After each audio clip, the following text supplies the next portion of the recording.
여러분 안녕하세요. 네, 수업 시작하겠습니다. 자, 드디어 우리가 예비순환부터 시작해서 2순환까지 오게 됐습니다. 자, 3순환부터는 우리가 이제 그 시험 앞두고 총 정리해야 되는 그런 단계고, 예비순환부터 1순환까지 우리가 예비순환에서는 정치학 일반에 대해서 학습을 했었고, 1순환에서는 20회에 걸쳐서 우리가 비교 정치와 관련된 중요한 이제 그 이론들 그리고 쟁점들 이런 것들을 갖다 살펴봤어요. 제 2순환에서는 이제 그 국제 정치에 관련된 파트입니다. 여러분 항상 보면은 시험 문제가 이제 보면 세 문제가 나오잖아요. 논술 시험이 세 문제가 나오죠. 자, 세 문제 중에서 두 문제가 정치 이론이라든가 비교 정치와 관련된 정치 제도와 관련된 이런 이제 그 시험 문제가 나오고, 한 문제는 꼬박꼬박 이제 국제 정치학 관련된 시험 문제가 나오죠. 일반적으로 이제 그런 식으로 출제가 됩니다. 그래서 우리가 이제 제 2순환에서는 국제 정치와 관련된 이론들 그리고 이제 최근의 쟁점들, 그리고 과거에 이제 출제가 되었던 여러 가지 내용들 이런 것들을 종합해서 다뤄보는 시간이 2순환에서 우리가 학습할 내용이에요. 자, 2순환 이제 그 강의가 말이에요. 그 강의 기간이 15회로 정해져 있습니다. 여러분 책이 두툼하죠. 교재가 상당히 두툼한데 이 15번에 걸쳐 갖고 이 교재를 다 어떻게 공부를 갖다 할 것인가, 이게 좀 숙제죠. 다뤄야 될 내용이 좀 많아요. 국제 관계가 워낙에 이제 복잡하고 아주 긴박하게 돌아가기 때문에 다양한 이슈가 또 존재하고, 그래서 여러분들 책 구성을 보시면 앞에서는 이제 강의 교재 내용들이 쫙 들어가 있고, 자, 뒤에다 부록 그래가지고 논문들을 갖다 이제 쭉 수록을 해놨습니다. 학술 논문들을 갖다 쭉 수록을 갖다 해놨는데, 자, 그래서 이런 식으로 좀 강의를 갖다 구성해 볼까 합니다. 이걸 갖다 여러분들이 어떤 식으로 공부를 하냐면, 자, 기본 그 수업 관련된 파트는 우리가 그 정해진 15회 수업 동안에 다 마칠 수가 있을 것 같아요. 그 뒤에 나오는 부록 파트는 그냥 넘어가느냐, 이 부록 파트를 여러분들이 꼭 공부를 했으면 좋겠거든요. 왜냐하면 출제가 주로 시험 출제라고 하는 게 논문들을 중심으로 해서 이제 출제가 되기 때문에 논문들을 갖다 쫙 정리를 해놓은 이 파트를 여러분들이 공부를 갖다 좀 해주셔야 되는데, 그냥 넘어가게 되면 공부 안 할 거란 말이지. 공부 안 하는 학생들이 있어요. 그래서 우리가 이제 그 보통 이틀에 한 번 정도, 이틀에 한 번씩 이제 그 모의고사를 보게 될 텐데, 모의고사 관련된 모의고사를 갖다가 여러분들 그 부록에 수록되어 있는 논문을 갖다 중심으로 해서 모의고사를 출제를 하겠습니다. 그래서 따로 이제 부록 파트, 논문 파트를 공부할 시간이 부족하기 때문에 이 논문 파트는 우리가 모의고사를 통해서 이제 그 시험을 갖다 보는 걸로 이렇게 해서 책 한 권을 다 띄도록 하겠습니다. 자, 각설하고 이제 오늘 수업 들어가 볼게요. 자, 여러분 교재 7페이지 봐주세요. 아주 기본적인 내용들이 쭉 나오죠. 자, 국제관계란 무엇인가? 아마 그 국제정치학을 갖다 처음 접하시는 분들 같은 경우는 왜 국제정치가 아니라 국제관계지? 라고 하는 그런 의문을 갖고 계시는 분도 계실 거야. 최근에는 어때요? 국제정치란 말을 갖다가 잘 안 쓰는 추세입니다. 최근에는 국제정치란 말을 잘 안 쓰는 추세예요.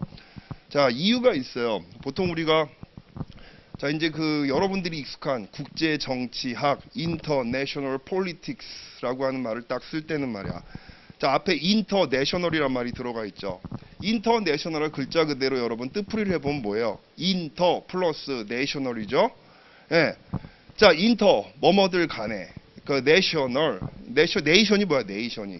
우리가 항상 nation 갖다 번역할 때 그냥 천편일적으로 민족 이렇게 번역하는데 민족이란 뜻만 있는 게 아니죠. 네이션은 국가란 뜻도 있고 국민이란 뜻도 있습니다. 그래서 굉장히 중의적인 그 의미를 갖다 가지고 있는 게 네이션이란 말인데, 여기선 국가란 말이지. 그래서 인터내셔널 이래 버리기는 국가들 간에, 그쵸? politics 그러면 정치란 말이지, 정치.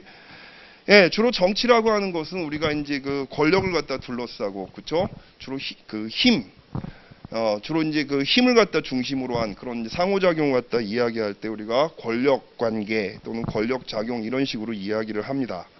힘이라고 하는 것 자체가 굉장히 추상적인 얘기입니다만은, 주로 이제 우리가 인터내셔널 폴리틱스라고 얘기를 갖다 했을 때는 주로 정치적인 주제에 포커스를 맞춰서 다룬단 말이죠. 정치적인 주제라고 그러면 주로 뭐야? 국가들 간의 전쟁과 평화의 문제.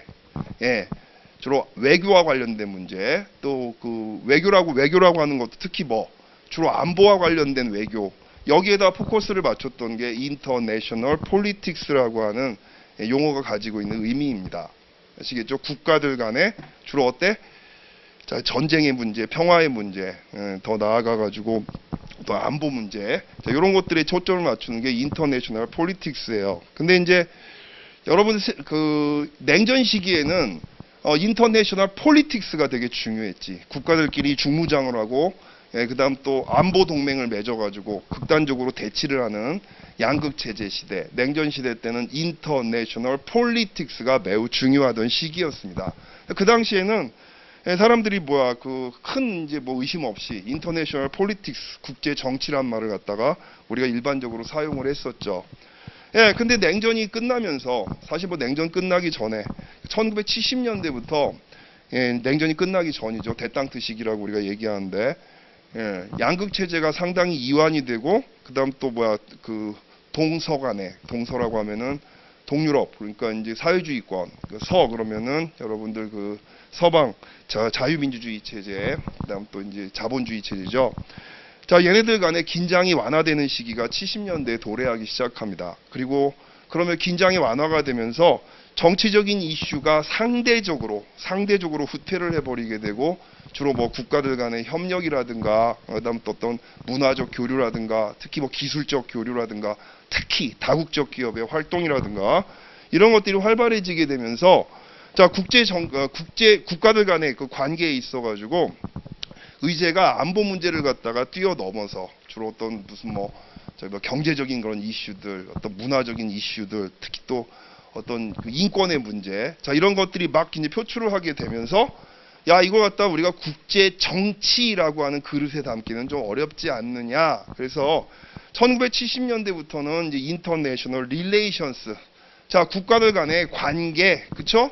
어때? 폴리틱스라고 하는 것보다 더 추상적인 거지. 더 추상적이고 포괄적인 개념인 관계라고 하는 용어를 갖다 쓰기 시작한 거예요. 그래서 우리가 인터내셔널 릴레이션스라고 딱 이렇게 이 용어를 갖다 쓸 때는 폴리틱스의 문제, 정치적인 문제뿐만이 아니라 경제적인 문제라든가, 아니면 다양한 어떤 이제 에너지 문제라든가, 그다음 또 무슨 뭐 식량의 문제라든가, 우리가 접하고 있는 굉장히 다양한 글로벌한 이슈를 갖다 포괄하는 이제 그런 용어로서 인터내셔널 릴레이션스라는 용어를 쓰는 겁니다. 예, 그래서 우리가 국제정치학이라고 하는 이제 뭐 그 과목이 있습니다만은, 우리 여러분들이 일반적으로 국제정치기 부릅니다만은, 최근에 학계에서 국제정치란 용어보다는 국제관계란 용어를 많이 쓰는 추세고, 벌써 그런 추세가 이제 지속된 지가 수십 년이 되었습니다. 그래서 제 국제관계라고 하는 용어를 달았어요.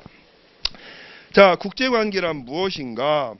국제관계의 특징들을 갖다 쭉 얘기를 해볼 텐데, 자, 7페이지 첫 번째 점, 국가의 안과 밖에서 벌어지는 정치의 속성. 좀 뜬금없죠? 자, 국제관계를 설명하려면 국제관계가 뭐야? 라고 물어봤을 때는 국내 정치와 국제정치는 어떤 차이가 있길래 우리가 국제정치라는 분야를 갖다 따로 설정을 해서 공부를 하느냐, 이런 질문이 제기될 수밖에 없죠. 아니, 우리가 앞에도 공부했지만 정치 공부를 했는데 굳이 국제정치를 따로 공부해야 되는 이유가 뭘까라고 하는 질문이 제기될 수밖에 없잖아요. 그렇죠? 예. 당연히 처음 제기되는 질문은, 국제정치라고 하는 것은 국내 정치, 우리가 지금까지 정치학의 일반에서 다뤘던, 특히 비교 정치를 통해 다뤘던 국내 정치와 어떤 차이점이 있는 특징이 있길래 우리가 따로 국제정치라고 하는 과목을 공부를 하느냐, 이런 질문이 제기될 수밖에 없단 말이죠. 바로 이거야. 국가의 안과 밖에서 벌어지는 정치의 속성. 자, 두 개가 과연 차이가 있냐, 정치의 속성이 차이가 있느냐, 국내 정치와 국제 정치가 차이가 있느냐. 차이가 있는 부분도 있고 공통점도 있습니다. 뭐 당연한 얘기겠지만, 자, 읽어볼게요. 자, 국내 정치와 비교해서 국제 정치는 다음의 차이점을 가진다. 차이점이 있어야 국제 정치학이라는 전공이 성립을 하는 거잖아. 그쵸? 자, 그래서 이게 이제 그 국제 정치를 연구하는 사람들의 근본 가정입니다. 지금 나오는 게 근본 가정이에요. 국내 정치와 국제 정치는 다음과 같은 차이점이 있다라고 하는 이걸 기반으로 해서 이제부터 국제 정치 이론이라든가 여러 가지 이제 그 연구라든가 이런 것들이 진행되는 겁니다. 자, 어떤 차이가 있느냐? 첫째, 국제 정치는 국내 정치와 달리 정부같이 권위적이고 구속력 있는 원칙을 만들고 집행하는 중심적 권위체가 존재하지 않는다. 옆에 조그맣게 메모. 이걸 우리가 뭐라고 한다? 무정부성의 가정이라고 부릅니다. 무정부성의 가정. 자, 이해되죠? 쉽게 이해되죠? 국내 정치는 어때? 국내 정치는 여러분 정부라고 하는 권위체가 존재하죠. 그렇죠? 권위체가 존재를 하고 이 정부는 우리가 여러분 넓은 의미의 정부라고 얘기를 했을 때는 뭐가 들어갑니까? 우리 옛날 비교정치 공부할 때 이 얘기 잠깐 했었었는데 넓은 의미의 정부는 입법부, 사법부, 행정부를 포괄해서 정부라고 부릅니다. 그렇죠? 예, 좁은 의미의 정부는 뭐야? 행정부만을 우리가 국한해서 이야기한단 말이에요.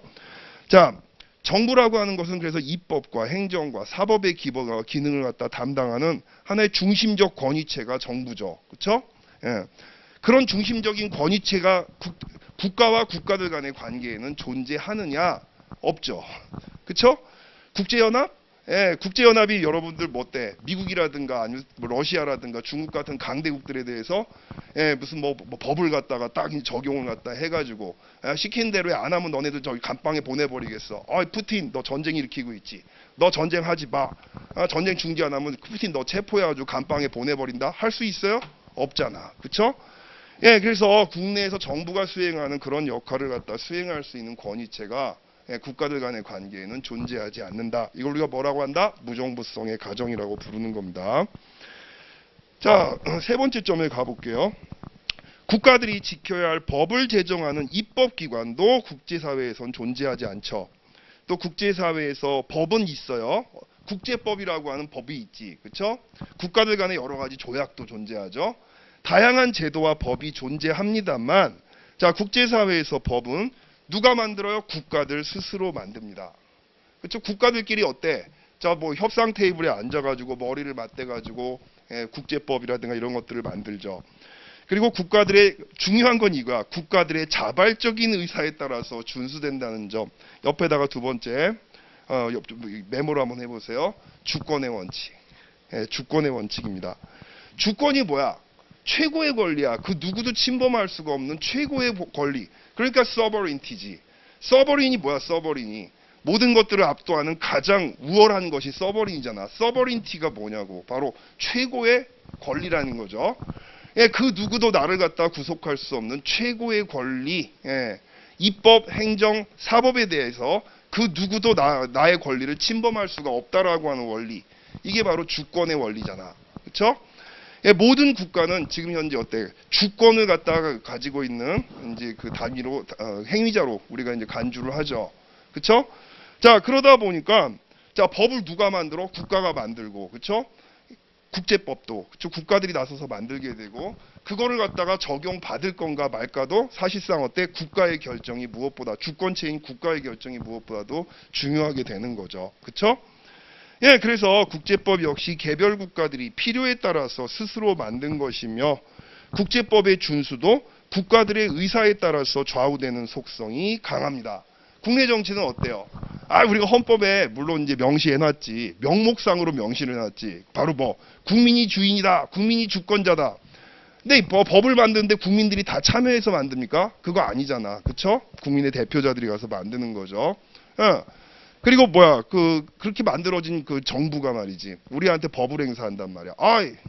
김성현 씨, 당신 저기 뭐야 주차 위반했어. 여기 와, 법원에 좀 와.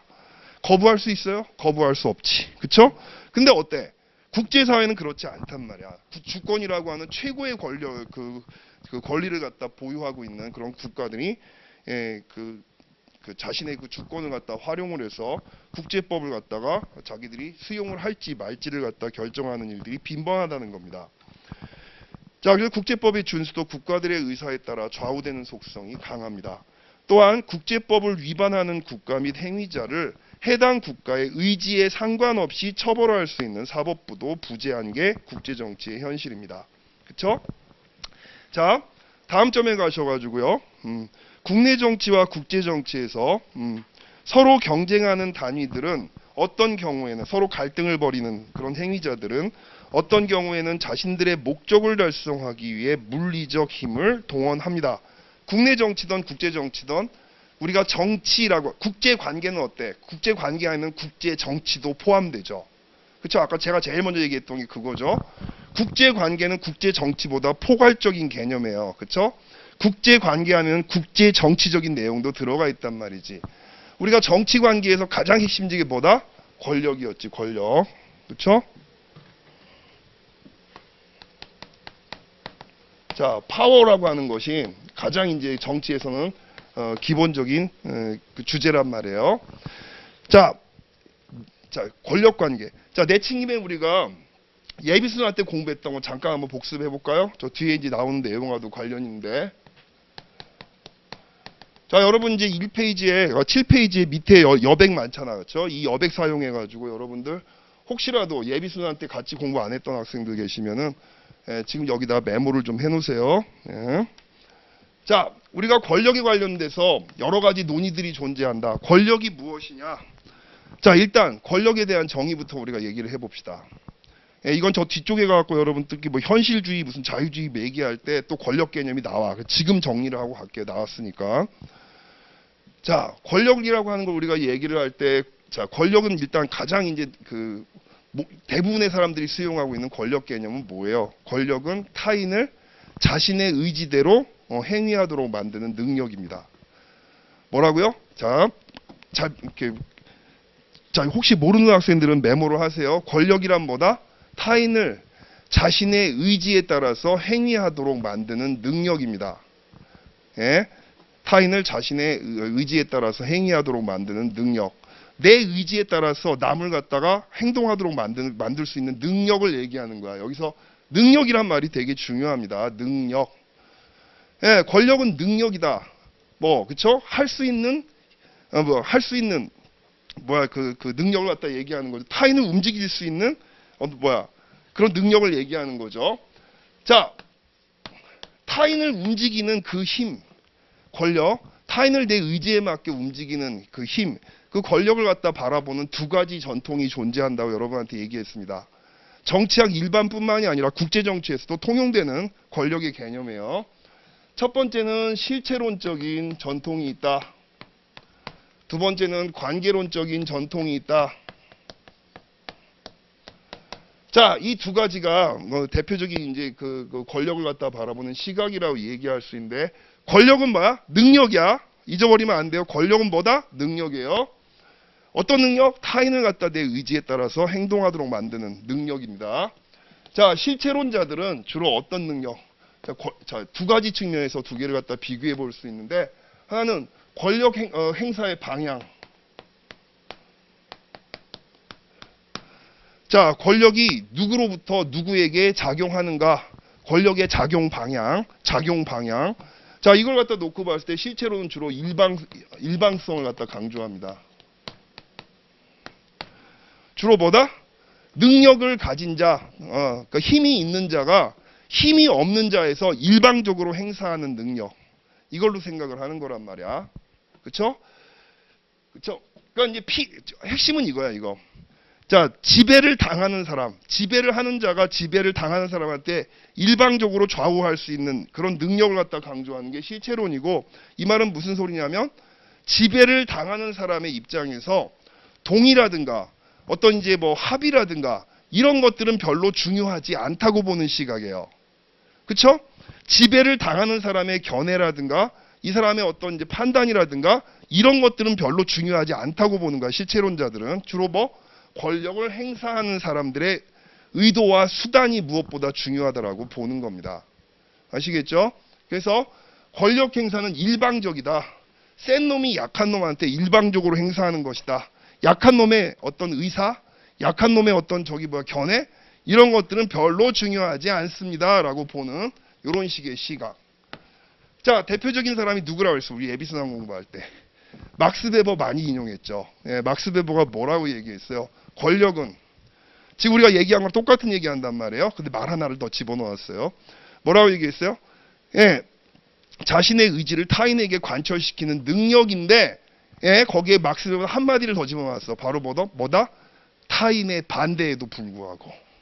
아시겠죠? 이 말 하나 딱 집어넣음으로써 의미가 달라지는 거야. 그렇죠? 제가 반대를 갖다 할지라도 제 의사가 나는 싫어 이렇게 반대를 할지라도 그거를 딱 뚫고서 내 의지를 갖다가 관철시키는 능력. 이게 권력이라고 보는 거야. 누구? 막스 베버가 그렇게 얘기했단 말이에요. 예. 설마 베버 모르는 사람 없겠죠? 예, 독일의 유명한 사회학자죠. 예, 막스 베버. 자, 그런 식으로 보는 거야. 물론 이제 좀 더 깊게 들어가 보면은 막스 베버가 꼭 그렇게 실체론자로만 볼 수 있느냐? 나는 아니라고 봅니다. 개인적으로. 근데 뭐 이제 우리나라 대부분의 교재와 학계에서 많은 사람들이 그런 식으로 얘기를 하니까 실체론자로 보여질 수 있는 면이 분명히 있습니다만은 그렇지 않은 면도 많이 있습니다. 어쨌든 간에 뭐 이렇게 분류되고 있으니까 그렇게 얘기하고 넘어갈게요. 다음 실체론자들은요. 자, 권력의 능력. 자, 여기서 말하는 능력은 수단을 얘기하는 거야. 일종의 수단. 타인을 갖다가 내 의지에 따르게 만드는 수단이 뭐냐? 수단이 뭐냐? 주로 실체론자들은 어때? 물질적인 수단을 많이 강조합니다. 물질적 수단. 예, 물질적 수단이라면 여러분 뭐가 있을까? 그렇죠. 당연히 나오는 게 군사력. 그렇죠. 물리적 폭력이죠. 예, 그 군사력. 또 그 군사력을 뒷받침해주는 든든한 경제력. 그렇죠. 또 어떤 거? 쪽수가 많아야지. 그렇죠. 쪽수로 밀어야 되는 거 아니야. 그래가지고 인구의 수. 그다음 또 영토. 영토의 규모도 중요해. 여러분 왜 영토라고 얘기할 때 영토는 여러 가지 의미가 있습니다. 영토의 규모도 중요해. 예를 들어서 봐봐. 나폴레옹이 왜 러시아한테 패배했어? 러시아의 그 광활한 땅을 갖다 이겨내지 못했죠. 그렇죠? 예. 자, 두 번째. 자, 영토의 규모도 중요하지만 그 영토가 가지고 있는 자원이라든가 이런 것들도 매우 중요하죠. 그렇죠? 그래서 그런 것들이 주로 이제 물질적인 그런 이제 수단이 되는 겁니다. 주로 그래갖고 이제 실체론자들은 이 물질적인 능력을 얼마나 많이 보유하고 있느냐. 양적 접근을 중시하게 되는 거지. 그렇죠? 탱크를 몇 대 보유하고 있느냐. 병력의 수가 얼마냐. 1인당 뭐 국민 생산이 얼마냐. 산업 생산 능력은 얼마가 되느냐. 그렇죠? 금융적인 능력 얼마나 되느냐. 테크놀로지 발전 수준은 어떻게 되느냐. 자, 양적으로 측정 가능한 것들을 갖다가 힘의 기준으로 삼습니다. 아시겠죠? 자, 이 타이밍에서 이게 주로 뭐다? 지금 나온 김에 국제정치학에서 주로 다뤄지는 권력은 실체론적인 시각에서 많이 다루어져요. 아시겠죠? 중요한 포인트입니다.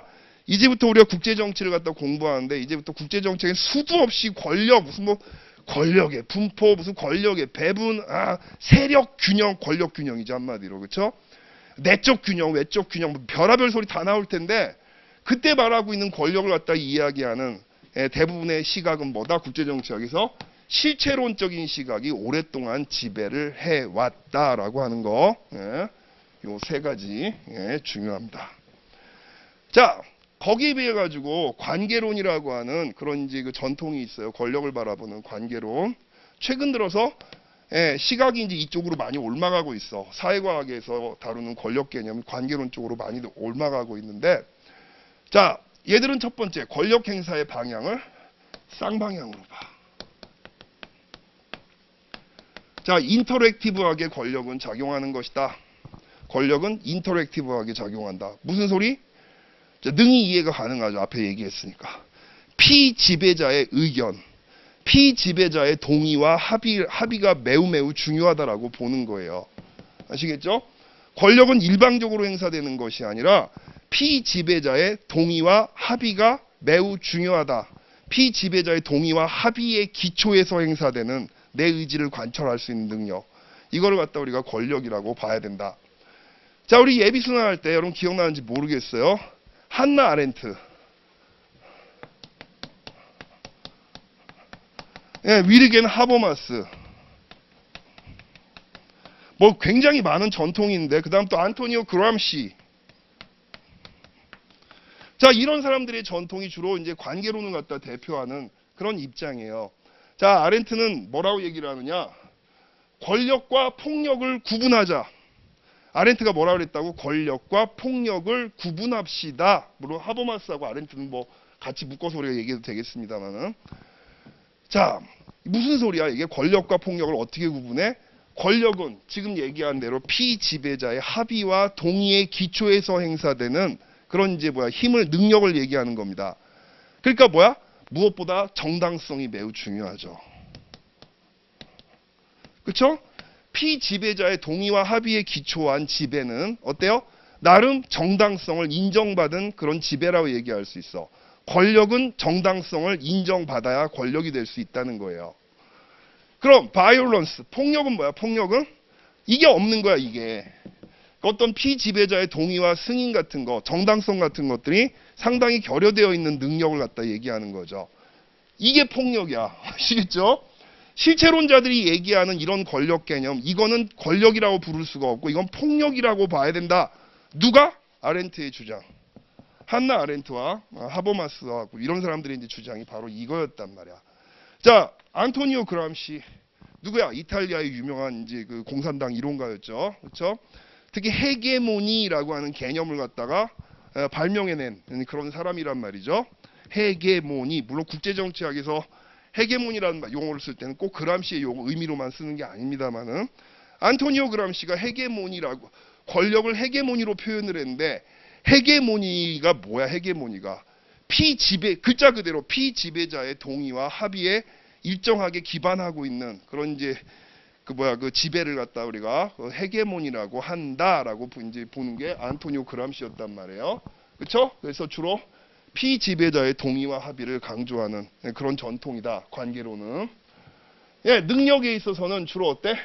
물질적 수단을 부정하지 않아요. 물질적 수단도 되게 중요하지만 어떤 것들? 주로 어때? 비물질적인 요인들을 되게 많이 강조하게 되는 거지. 어떤 이제 문화적 요인들.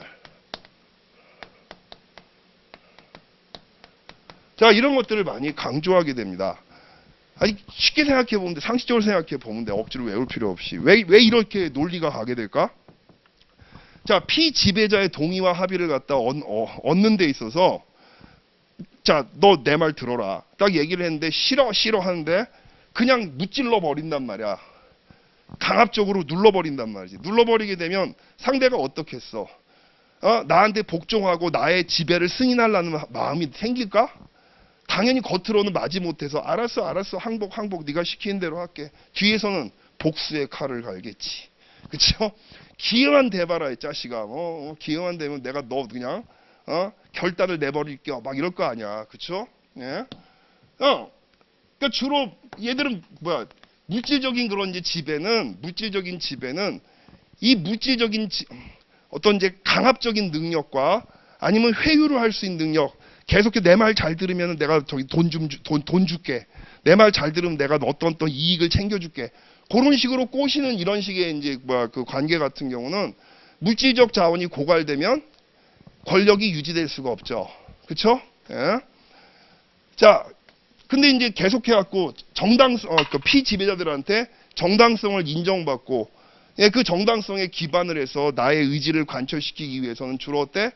물질적인 것도 중요하지만 이게 무엇보다 중요하단 말이야. 문화적인 요인 주로 어떤 거? 이념. 또 뭐가 있어? 어떤 이제 종교. 그쵸? 또 뭐가 있을까? 너무너무 많죠. 문화적 요인이라고 얘기하면 이념, 종교, 그다음 어떤 여러 가지 가치관 같은 거. 그쵸? 자, 이런 것들이 이제 그 입각을 갖다 해서 그치 또 하나 규범 같은 거. 그렇죠. 자, 이런 것들을 갖다 통해서 그 피지배자들의 합의를 갖다가 확보하고 이끌어낼 수가 있다는 거예요. 내가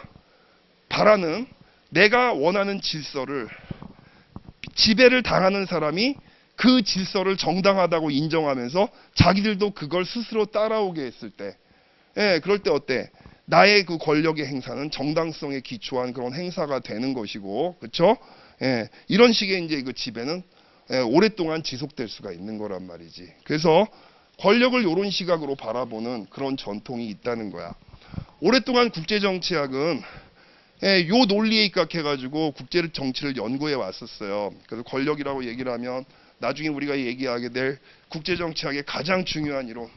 현실주의 국제정치학은 여전히 지금까지도 국제정치를 갖다 이런 관점에서 보는 거고, 국가들 간의 권력 관계를 이런 관점에서 보는 거고, 최근에 뭐 구성주의, 포스트 모더니즘이라고 하는 새로운 그런 관점 같은 경우는 주로 관계론을 갖다가 매우 중시하는 그런 관점이 있다라고 하는 것. 예, 내친 김에 요것과 관련돼서 국제정치학의 시험 문제도 가끔씩 나왔던, 예, 그리고 또 우리가 저 뒤에 가지고도 지금 설명을 하게 될 내용이 있었죠. 하드 파워와 자, 소프트 파워. 자, 여기까지는 아마 들어본 사람이 있을 거야. 근데 이제 그 정치학 전공 안 하는 학생들은 요거는 모를 겁니다. 예? 자, 요게 이제 오바마 때부터 이제 등장하게 된 그 새로운 이제 개념이거든요. 자, 하드 파워는 뭐를 얘기하냐면 바로 요겁니다. 아시겠죠? 예, 권력을 갖다 행사하기 위한 여러 가지 수단, 능력 중에서도 주로 물질적인 능력을 갖다가 이야기할 때 우리가 하드 파워라고 이야기를 해요. 주로 뭐 군사력, 경제력, 뭐 영토 이런 것들, 인구수 이런 것들, 이게 하드 파워예요. 자, 소프트 파워는 뭐다? 지금 얘기한 요거. 바로 뭐 타인으로부터 자발적인 복종, 그렇죠? 어떤 합의에 기초한 복종 이런 것들을 갖다 이끌어내기 위한 그런 수단들을 갖다 우리가 소프트 파워라고 얘기하는데, 주로 이 소프트 파워는 문화적 요인이 중요하게 작용을 하게 되는 겁니다. 그렇죠? 네. 자, 그럼 스마트 파워는 뭐냐? 자, 오바마 때부터 이제 스마트 파워라고 하는 용어가 등장을 하고 있고, 얘네들은 시험 문제 여러 번 나왔어. 한 두세 번 나왔어요. 요거는 안 나왔어. 근데 지금 많이 쓰여. 스마트 파워는 똑똑한 힘? 이상하죠? 이건 뭐냐? 결론부터 얘기하면 하드 파워 플러스 소프트 파워를 우리가 스마트 파워라고 부르는 겁니다. 예. 자, 이것도 나중에 뒤에 가면 교재에 나올 텐데, 자, 왜 이런 용어를 갖다 쓰게 됐느냐? 배경을 갖다 여러분한테 말씀드리면 이 용어의 의미를 금방 이해하실 수 있을 거예요. 자, 이제 그 냉전이 끝났어요. 90년대 들어서면서 냉전이 끝나고 많은 사람들이 이제 뭐 국가들 간의 전쟁의 시대가 상당 기간 동안 후퇴할 것이고, 이제 어때? 국가의 힘보다는 민간 차원에서의 다양한 교류라고 하면 주로 경제적 교류, 문화적 교류, 이런 것들이 활발하게 진행될 것이다. 그러면서 어때? 과거와 같이 탱크와 장갑차를 갖다 활용한 국가들 간의 관계, 하드 파워에 입각한 국가들 간의 관계는 저 멀리 한동안 창고 속에 처박혀갖고 후퇴할 것이고, 주로 문화와 경제를 갖다 중심으로 한 그런 관계가 지배하게 될 것이다. 소프트 파워의 시대가 열릴 것이다 라고 얘기했던 사람이 조셉 나이 주니어라고 하는 학자였지. 조셉 나이 주니어. 우리가 나이 합니다. 이름이 나이야, 나이. 자, 나이가 1989년에 바운드 투 리드라고 하는 유명한 이제 그 논문을 하나 쓰고, 이게 나중에 책으로 발표되면서 바운드 투 리드라고 하는 책. 그래가지고 요게 그래갖고 꽤 한동안 히트를 쳤단 말이야. 히트 상품이었어. 소프트 파워라고 하는 말을 모르면은 바보 취급당할 정도로 쉽잖아. 쉬운 얘기잖아. 그치. 탱크와 장갑차의 시대는 끝났지. 이제 문화와 번영이 지배하는, 경제가 지배하는 그런 사회가 되겠지. 다들 그렇게 얘기를 했었어요. 자, 그랬었는데 여러분들 어때? 소프트 파워가 그래갖고 냉전이 끝난 다음에 꽤 이제 인기를 끌었던 권력의 개념이었습니다. 관계론이 그래갖고 막 등장을 했단 말이야. 냉전이 끝난 다음에는 막 국제정치학계에 또 구성주의, 포스트 모더니즘 이런 새로운 비주류 이론들이 마구마구 표출되면서 더욱더 이제 소프트 파워에 대한 관심들이 높아졌었는데, 웬걸 역사가 사람들이 예측한 대로만 가나? 바로 뭐가 있었어요? 여러분 잘 알죠? 9.11 테러가 딱 생겼었지. 그쵸?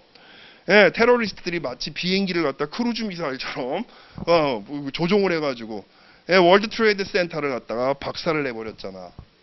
예, 인류의 테러의 역사상 신기원을 갖다 이룩한 그런 이제 상황이 생겼단 말이에요. 자, 여기에 대해서 테러, 일종의 민간 단체라고 할 수 있는, 국가 조직 단체도 아니고 민간 단체라고 할 수 있는 테러 조직이 말이야. 예, 세계 최강대국을 갖다 상대로 전쟁을 갖다 이렇게 치를 수가 있구나. 엄청나게 전 세계 사람들한테 충격을 갖다가 줬던 사건입니다. 자, 이 사건에 직면을 해서 바로 어때? 당시 이제 그 미국의 대통령이었던 조지 W. 부시, 부시 대통령이 곧바로 어때? 외교 정책의 방향을 갖다가 하드파워 중심으로 전환을 시켰던 거지. 바로 뭐 대테러 전쟁을 갖다 선포를 하고, 테러 조직들을 갖다 군사적으로 박멸하는 이런 작전에 들어갔죠. 그 다음에는 어때? 테러를 갖다 배후에서 지원하는 국가들, 이 국가들을 갖다 응징할 것을 갖다 천명을 했고, 특히 이제 이 테러 지원 국가 중에서 대량 살상 무기를 개발하는 의혹을 갖고 있는 나라들, 딱 대표적으로 찍힌 나라가 어떤 나라? 이란, 이라크, 어디? 북한. 요런 나라들 같은 경우 핵을 개발한단 말이야. 대량 살상 무기는 핵을 개발하는데, 얘들이 핵을 갖다 갖게 되면 테러리스트들한테 핵이 흘러 들어갈 수 있다라고 하는 의혹을 제기하면서 바로 뭐 이런 나라들에 대해서는 선제 공격을 감행하겠다라고 하는 이제 노선을 갖다 선포했던 게 바로 부시 정부였단 말이지. 드라마틱하죠, 그렇죠?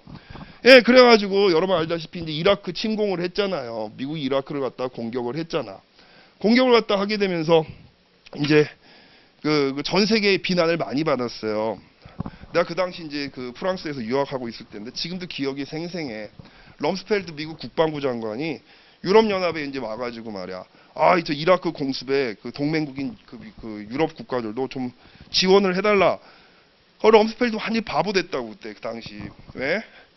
그러니까 뭐 여러 나라 정부의 이제 그 외무부 장관들이 모여가지고 럼스펠드한테 나 지금도 기억이 생생해. 중계를 봐가지고 옛날에 뭐라고 얘기를 하냐면 야 우리는 저 쉽게 말하면 이거야. 1인칭 전지적 작가 시점. 자, 시점 전환해서. 자, 전지적 작가 시점입니다. 야, 뭐 무슨 그 정보기관은 CIA밖에 없어? 자, 우리도 있거든. 우리도 가동해서 알아봤는데 증거를 못 찾았어. 증거가 없는데 무슨 뭐 이라크 폭격을 지원해 달래. 우린 못해. 이게 일반적으로 유럽 국가들의 태도였거든. 영국의 블레어는 이제 폭격에 찬성을 했었습니다만은. 자, 국제연합에서도 반대를 했어요. 그런 식으로 해갖고 무력으로 진입하면 안 된다라고 하는 그 이제 반대를 했음에도 불구하고 미국이 이제 막 저기 이라크를 갖다 결국 폭격을 했지. 그래서 나중에 사담 후세인을 제거하는 이런 과정까지 갔잖아. 하드파워에 기초한 그런 노선으로 넘어갔다가 나중에 국제사회에서 이 미국의 일방주의에 대한 그런 비난이 엄청나게 쏟아졌어. 전 세계적으로 이제 반미주의가 막 확산되고 있었고 우리나라에서도 그런 상황 속에서 효선이 미선이 장갑차 사건, 미군 장갑차 사건 이런 것들이 막 이제 막 벌어지고 막 그랬단 말이지. 자, 그러면서 오바마가 집권한 다음에 이래서는 안 되겠다. 이게 다시 하드파워에 의존한 그런 이제 외교 안보 정책으로 가는 거는 좀 문제가 있을 것 같다. 그래서 뭐를 갖다 이제 한다? 소프트 파워와 하드 파워를 적절하게 결합해서 활용을 해야 된다. 소프트 파워와 하드 파워를 적절하게 결합할 수 있는 똑똑한 능력. 이게 뭐야? 스마트 파워. 어렵지 않죠? 하드 파워와 소프트 파워를 똑똑하게 적절하게 결합할 수 있는 똑똑한 능력. 그렇죠? 이게 바로 이제 스마트 파워다. 그래가지고 이런 하드 파워도 버리지 않으면서 소프트 파워도 적절하게 활용하는 이런 식의 노선을 갖다 취했던 게 오바마 행정부의 노선입니다. 그래서 그때 등장한 개념이 스마트 파워라고 하는 개념인데 이 개념 누가 얘기한 거다? 조셉 나이 주니어가 얘기하는 거야. 아시겠죠? 그 나이는 소프트 파워 개념을 갖다 유행시킨 사람이기도 하고 또 스마트 파워 개념을 갖다 유행시키기도 한 그런 사람이란 말이지. 자, 그래서 국제정치학은 사실상 보면은 이렇게 권력을 바라보는 시각들이 국제정치학에도 그냥 그대로 이제 우리가 적용해서 볼 수가 있어요. 예비순환 때 정치학에서 권력을 바라보는 시각 두 가지를 우리가 예비순환 할 때 제일 첫 시간인가 두 번째 시간인가 했었을 거야, 여러분들. 근데 이제 국제정치학에도 이런 구분이 적용된다는 것. 자, 근데 다시 한번 기억 정리해 봅시다. 하드파워와 권력을 실체론적 입장에서 보는 그런 이제 관점이 있다. 관계론적인 그 관점이 있다라고 하는 얘기 했었고, 특히 국제정치학에서 오랫동안 어때? 실체론적인 그 권력 개념이 오랫동안 지배적이었다. 그쵸? 그 얘기 기억을 해주시기 바랍니다. 자, 그러다 보니까 이제 여기 요 얘기가 나오는 거야. 네 번째 점. 국제정치와 국내 정치에서 서로 경쟁하는 행위자들은 어떤 경우에는 자신들의 목적을 달성하기 위해 물리적 힘을 동원합니다. 특히 국제정치학은 권력을 갖다 물리적인 힘에 포커스를 맞춰서 권력을 주시해 왔다라고 하는 점. 자, 국제적인 차원에서 이것은 전쟁으로 이어지게 됩니다. 바로 뭐 국가와 국가들이 무력을 동원해서 충돌하는 그런 전쟁으로 이어지게 되죠. 그러나 여러분이 전쟁의 의미는 바로 뭐야? 심지어는 전쟁에서 패배한 나라는 어때요? 이 지도에서 완전히 사라질 수도 있어요. 그렇죠? 그러니까 상대방의 절멸, 완전히 이제 그 존재 자체를 갖다 없애버리는 자, 이런 것들이 일어날 수가 있는 게 전쟁입니다. 물론 대부분의 경우에는 뭐 그렇게까지 뭐 남의 나라를 갖다가 뭐 이제 없애거나 이러진 않습니다만 우리가 과거의 역사를 보면은 수많은 약소국들 같은 경우는 주권을 완전히 박탈당하고 합병당하는 이런 일들이 비일비재했었잖아요. 그런 일들이 가능해요. 그러나 국내적인 차원에서는 물리적 힘에 의존한다고 할지라도 상호 공멸을 전제로 한다든지 대규모 전쟁 상황 등을 가정할 수가 없습니다. 국내에서 대립하는 애들이 무력 충돌을 갖다 했을 때는 자기가 속해 있는 국가를 완전히 지우기 위해서 싸우느냐? 아니지. 그렇죠?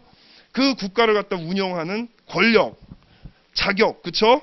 이런 것들을 갖다가 뺏기 위한 싸움들을 갖다 하는 경우가 많지 국가를 갖다 지우기 위해 싸우는 경우는 거의 많지 않다는 거야. 전쟁의 목적 자체가 한마디로 물리적인 힘을 동원하는 목적 자체가 다를 수가 있다는 겁니다. 자, 다음 페이지 가셔서요. 8페이지. 자, 국내 정치와 국제 정치 차이점과 공통점. 자, 국가의 안과 밖에서 벌어지는 정치 영역에서 추구하는 목적의 하나가 지금까지 얘기한 공의 권력의 획득입니다. 국제 관계에서 여전히 국제 정치라고 하는 하위 영역에서 정치는 무엇보다도 국가들 간의 권력 관계를 다룬다고 얘기했잖아요. 그렇죠? 한마디로 우리가 국내 정치, 국제 정치 얘기할 때는 정치라고 하는 것은 무엇보다도 권력 관계란 말이에요.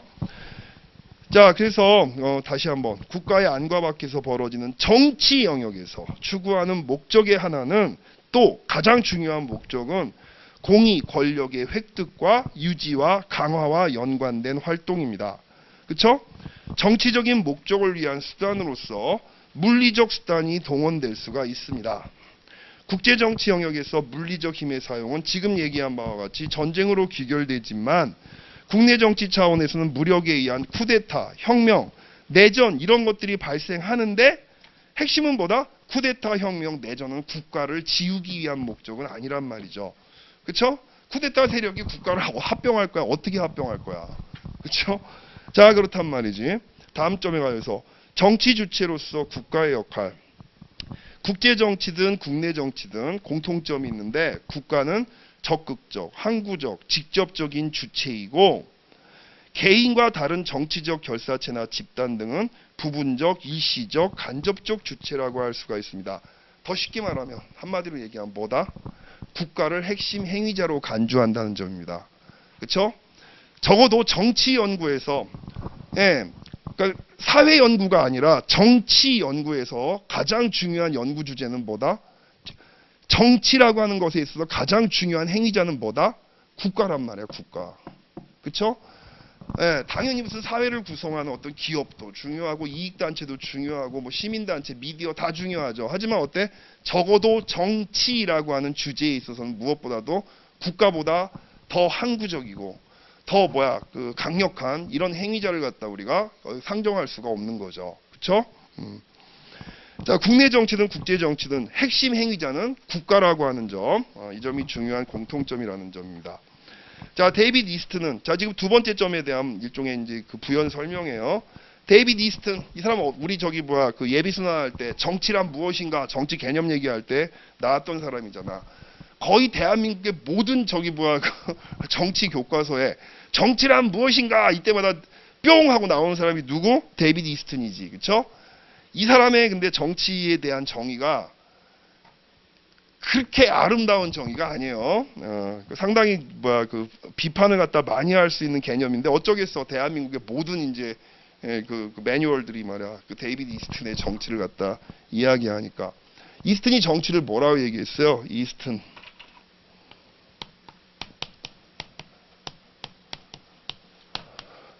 자, 정치를 뭐라고 얘기했어? 정치는 가치의 권위적 배분이다.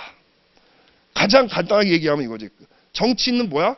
가치의 권위적 배분이다. 근데 사실 이게 맞질 않아. 거의 공식처럼 여러분이 이렇게 얘기를 하고 있는데, 엄밀하게 말하면 정치는 무슨 기능을 하는가, 이 질문이 맞는 질문이고, 정치는 바로 뭐 사회의 운영, 그렇죠? 인간의 공동체를 운영하는 데 있어서 인간들이 모여서 운영하고 살아가는 이 사회 공동체를 위해서 어떤 기능을 수행하느냐, 질문은 그거야. 정치란 무엇인가가 아니라 정치란 어떤 기능을 수행하는가, 여기에 대해 답을 하는 거야, 이스트는. 그러니까 이스트의 답은 뭐야? 사회에 존재하는 여러 가지 가치. 가치는 어떤 게 있어? 지금 얘기하는데 물질적 가치, 비물질적 가치, 다양한 가치들이 있죠. 이 가치들을 갖다가 권위에 입각해서 적재적소에 할당 배분해주는 기능이 정치의 기능이다. 엄밀하게 말하면 이게 이스트의 정의입니다. 아시겠죠? 정치란 사회를 위해서 어떤 기능을 하는가, 질문이 그렇게 돼야 되는 거고, 이스트의 답은 뭐야? 사회를 위해서 바로 뭐 권위에 입각해서 바로 뭐 여러 가지 가치를 적재적소에 할당 또는 배분해주는 그런 기능을 수행하는 것이 바로 정치다라고 하는 겁니다. 권위라고 하는 건 뭐예요? 이것도 우리가 예비슨한테 했었지. 권력과 권위의 차이점 얘기했었지. 권위는 여기 여러분 이제 이것도 여러분이 지금 국제정 국립외교원 준비하는 학생이라면 내가 이런 얘기 안 해요. 근데 여러분은 이제 저기 뭐 정치학을 갖다가 이제 그 행정고시를 갖다 준비하는 학생이기 때문에 앞에서 우리가 다뤘던 이제 정치학에서 공부했던 내용, 비교정치에서 공부했던 내용들을 조금씩 여러분들한테 얘기를 안 할 수가 없어요. 여러분들의 시험은 이제 그런 것들이 나오니까. 자, 저 뭐야 이제 무슨 얘기하다 이렇게 나왔냐? 가치의 권위적 배분 얘기가 나왔죠. 자, 권위하고 권력의 차이점은 뭐였어요? 가치의 권위적 배분이라고 이제 그 이스튼이 정치의 기능에 대해 얘기했어. 자, 그럼 여기서 여러분 그 권위는 뭐고 권력은 뭐야? 우리 예비선 할 때 한마디로 한 줄로 정의해서 한 줄로 바로 뭐다? 권위는 권력을 행사할 수 있는 자격입니다. 뭐라고요? 권력을 행사할 수 있는 자격입니다. 예를 들어 가지고 금방 이해가 안 되죠? 예를 들어 저분은 학계의 권위자야. 학계의 권위자들은 어떤 사람들이야? 사람들이 막 이론을 갖다 놓고 또는 연구 결과를 놓고 갑론을 박하지. 그때 이 권위자가 딱 나타나면 권위자는 뭐를 하는 거야? 자, 얘기한 거예요. 야, 너네 싸우지 마. 이게 맞아. 그렇게 말할 수 있는 자격이 있는 사람이야. 이런 사람들이 권위를 보유하는 사람들이란 말이지. 그렇죠? 권력을 행사할 수 있는 어떤 자격을 보유하고 있는 사람들. 이 사람들이 권위자들입니다. 그렇죠? 그럼 그 권위는 어디에서 오느냐? 이게 중요한 거 아니야? 그렇죠? 잘 기억해봐요. 우리 예비순환하고 일순환 다 공부했던 거야. 권위는 어디에서 와? 여기에 대해서 가장 많이 인용되고 가장 오랫동안 중요한 아이디어를 준 사람이 누구? 막스 베버야. 또 막스 베버. 바로 뭐? 자, 지배 이념형이라고 하는 걸 막스 베버가 이야기를 하지. 권위는 어디에서 온다? 세 가지 방향에서 온다고 얘기를 해요. 첫 번째가 바로 뭐? 자, 기억회로래. 자, 여러분 기억을 잘 다시 한번 감아보세요. 우리 예비순환하고 일순환 때 공부했던 거. 자, 첫 번째, 전통적 지배. 권위는 어디에서 와? 전통으로부터 주어지는 거지. 그쵸? 전통이 뭐야? 우리가 늘 살아왔던 삶의 자취들, 삶의 맥락, 이게 전통이야. 그쵸? 그로부터 권위가 주어질 수가 있다는 거예요. 자, 개똥이네가 김부자네 땅을 갖다 부쳐먹고 있어. 그쵸? 자, 옆에서 보고 있는 나는 마음이 아파. 야, 개똥아, 그러지 말고 도시로 가. 도시로 가갖고 네가 허드렛 일을 해도 여기서 버는 것보다 더 잘 벌을 수 있어. 근데 개똥이가 뭐라 그래? 아니요 막 이래가면서 뭐라고 얘기하는 거야? 우리 할아버지도 우리 아버지도 다 이 땅에 소작을 붙여먹고 살았어. 땅은 소중한 거예요. 이게 바로 뭐? 전통에서 오는 권위야. 김부자의 권위가 어디서 와? 전통으로부터 오는 거란 말이지. 그쵸? 전통적 지배. 두 번째는 카리스마적 지배가 있지. 카리스마적 지배. 이게 뭐야? 주로 어떤 신화적인 요소 뭐 이런 얘기 많이 나오지. 무슨 소리야? 카리스마라고 하는 건 내가 저 사람을 직접 만나지 않았어도 왠지 당신 앞에만 서면은 내가 고개가 수그려지고 뭔가 이 말문이 막히게 만드는. 예. 자, 이런 걸 우리가 카리스마라고 그래. 권위는 어디에서 와? 카리스마로부터 오는 경우가 있다. 자, 두 번째 방식이에요.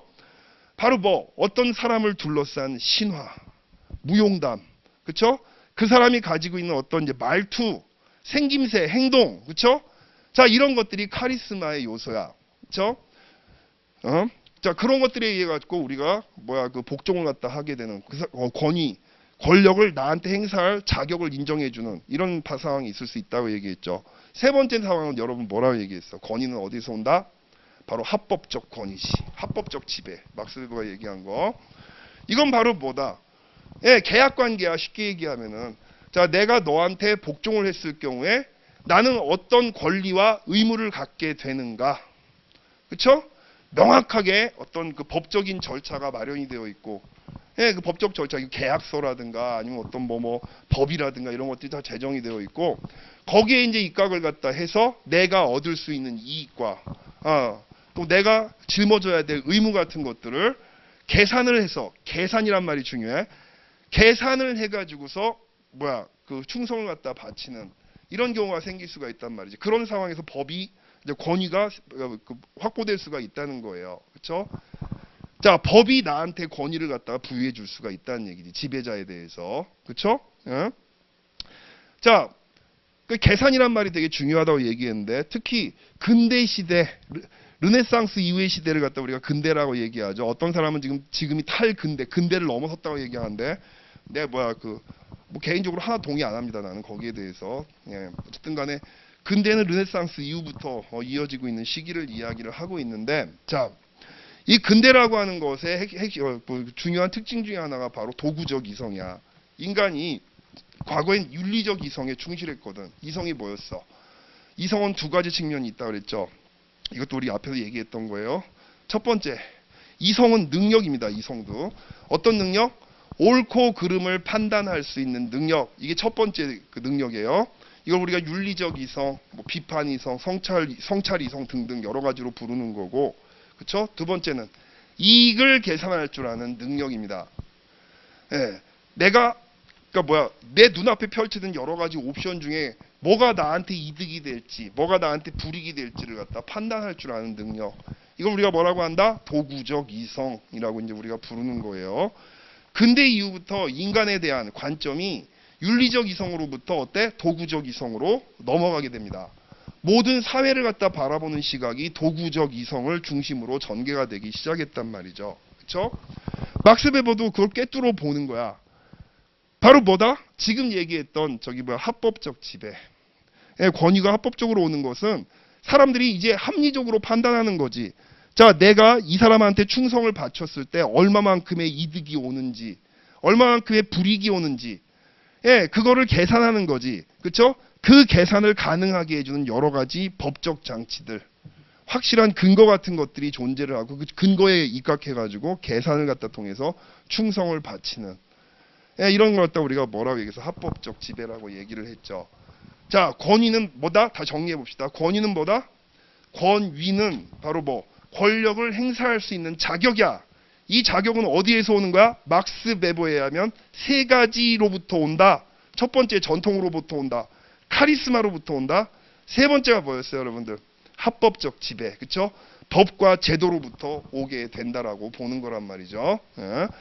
막스 베버가 뭐라고 얘기를 했어요? 지금 얘기했던 게 우리가 비교 정치 얘기할 때, 정치 발전론 얘기할 때 이 테마가 그대로 등장했던 거야. 근대화 이론 얘기할 때. 기억들 다 나셔야 돼요, 여러분들. 자, 뭐라고 얘기했어? 앞에 얘기했던 전통적 지배, 요거는 주로 어때? 우리가 얘기하는 전근대 사회. 전근대 사회에서는 주로 어때? 전통적 지배가 주로 중요한 권위의 바탕이 된다. 그쵸? 자, 주로 이제 미국의 비교 정치학자들이 얘기하는 거야. 60년대, 70년대. 이 테마를 갖다 쓰는 거란 말이지. 그 다음에 이제 카리스마적 지배는 주로 어때? 개발도상국 같은 나라에서 많이 관찰이 된다. 이렇게 얘기를 한다고. 그쵸? 맨 마지막으로 합법적 지배. 이게 바로 근대화된 서구 사회에서 발견되는 그런 모델이다. 이런 식으로 얘기를 하죠. 정치 발전은 뭐야? 앞에서 얘기한 전 근대성, 그러니까 전통적 지배와 카리스마적 지배를 넘어서 어디로 가는 거야? 합법적 지배로 사회가 넘어가는 것이 정치 발전이다. 이런 식으로 보는 거지. 이게 근대화론자들이 주장하는 내용이었던 거예요. 그렇죠? 자, 예. 자, 지금 뭐 이제 그 이스튼이 얘기한 가치의 권위적 배분의 기능을 수행하는 것이 정치의 기능이다라고 하는 얘기인데, 권위란 무엇인가 나온 김에 여러분들한테 한번 정리를 해봤습니다. 자, 이스튼은 정치를 사회를 위한 가치의 권위적인 배분으로 정의를 했습니다. 가치의 권위적 배분. 요 말은 무슨 소리냐면, 자, 이게 쉽게 말하면 되게 추상적인 얘기인데 되게 쉬운 얘기죠. 자, 사회에는 사람들이 원하는 다양한 것들이 있어. 사람들이 원하는 다양한 것. 이게 뭐야? 이스튼이 말하는 가치야. 그쵸? 어떤 가치가 있겠어? 마음의 편안과 평화와 같은 어떤 정신적인 가치, 비물질적인 가치도 있겠고, 무엇보다도 근대시대 이후부터 물질적인 가치가 중요하지. 돈. 그 다음 또 뭐겠어? 명예. 뭐 이런 것들이 다 가치가 되겠죠. 굉장히 사람들이 선호하는 가치라고 하는 것이 사회에 굉장히 많아요. 근데 어때? 그 가치가 무한정 생산되는 게 아니지. 가치는 한정되어 있고, 사람들은 그 가치를 갖다 둘러싸고 갈등을 벌이게 됩니다. 그쵸? 이 갈등을 갖다가 그냥 그대로 방치해두면 어떻게 돼? 홉스가 얘기한 대로 만인에 대한 만인의 투쟁처럼 돼버리겠지. 그쵸? 자, 이 갈등을 갖다가 중재할 누군가가 있어야 된단 말이야. 그러니까 중재라고 얘기를 했지만 바로 뭐? 얘들이 막 이거 놔줘 이거 내 거 할 거야 싸울 때 누군 용자가 딱 나타나가지고 잠깐! 엄석대가 필요해. 엄석대가 반의 학급의 질서를 갖다가 이렇게 담당해줄 엄석대가 필요한 거지. 딱 나왔고 잠깐 한다. 뭐라 얘기하는 거야? 야, 네가 이거 담당해. 네가 이거 가져가. 딱딱딱딱딱딱 배분을 갖다 해줄 수 있는 사람이 필요한 거지. 근데 걔가 권위가 없으면 어떻게 되겠어? 권위가 없으면 어떻게 되겠냐고. 걔가 야, 너 이거 해 명령 내릴 때 그 명령 내리는 사람이 권위가 없으면 비웃음 맞게 더 당하겠냐. 오히려 매를 맞겠지. 그쵸? 네가 뭔데 자식아 갖고 내가 원하는 걸 쟤한테 줘. 난리가 나겠지. 그쵸? 권력이 필요하단 말이야. 권력. 쟤를 꼼짝 못하게 내 말을 듣게 만들 수 있는, 나의 의지를 관철시킬 수 있는 힘이 필요한 거지. 근데 그게 어때? 단순하게 물질적으로 때리고 협박해갖고 하게 되면은 그런 식의 이제 권력은 오래 지속이 안 되잖아요. 쟤들이 그래 네가 결정할 권한을 가지고 있어야 돼. 인정을 해줬을 때 가치의 배분이 원활하게 되겠지. 그렇죠?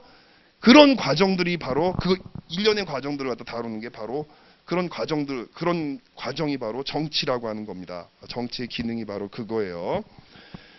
자, 이스트는 정치를 사회를 위한 가치의 권위적 배분으로 정의를 했습니다. 자, 내친 김에 우리가 비교정치 공부도 같이 했어요, 지금. 자, 국제정치에서 국가들이 중요하게 여기는 가치는 국제정치에서 한정해보면 자유와 안전입니다. 밑줄 쫙. 자유와 안전. 국가들 간의 관계에서 자유와 안전 문제 가장 중요한 게 뭐야? 이게 안보 문제야. 그렇죠? 자유와 안전은 어떻게 해야 보장이 돼? 국가들 간의 관계에서 주권을 사수해야지. 그렇죠? 주권을 사수하고 영토를 지키고 국민들을 지켜야지.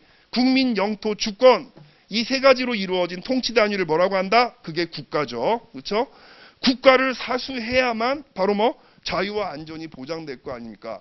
이게 뭐야? 시큐리티지. 이게 바로 안보란 말이야. 안보. 그렇죠? 국가들이 중요하게 여기는 가치는 무엇보다도 안보입니다. 이는 곧 독립적 생존권의 문제이며 통상 자기보존, 국가안보, 사활적 이익 등의 개념으로 표현되는 것입니다. 자, 이러한 가치의 배분은 대개 공정성보다는 바로 권위에 입각하기보다는 힘의 논리에 의해 이루어진다. 바로 권력의 논리에 따라서 이루어지게 된다는 거지. 앞에서 얘기했죠? 국제정치학에서는 주로 어때? 실체론적인 시각이 상당히 강한 학문이 국제정치학이에요. 그렇죠? 그러니까 어때? 공정성, 합법적 권위에 입각해서 이루어지기보다는 주로 어때? 국제정치에선 힘이 센 놈이 장땡이야. 그렇죠? 힘이 센 놈이 일방적으로 밀어붙여서 결정되는 경우가 많다는 거지.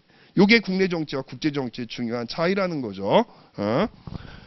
자, 국제 정치에는 가치를 권위적으로 배분할 수 있는 제도와 기구가 취약한 점이 국내 정치와의 차이점이라고 이야기를 할 수가 있겠습니다.